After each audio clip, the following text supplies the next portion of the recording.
તો કેમ છો મિત્રો? હવે હાલ આપણે આવી છીએ મોલમાં, તો ફરશું થોડો મોલ. બાકી જોઈએ હવે હું ખરીદી કરશું આપણે.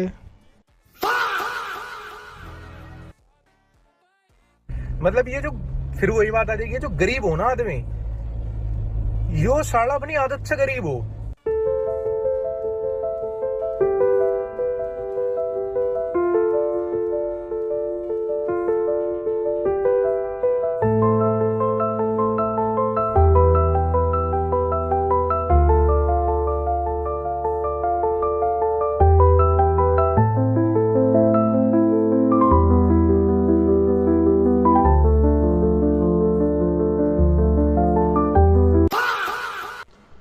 તો આપણે ખરીદી બરીદી કરી લીધી પૂરી. તો આપણે જઈશું બિલ કરાવવા. બિલ કરાવીને આપણે નીકળીએ બહાર.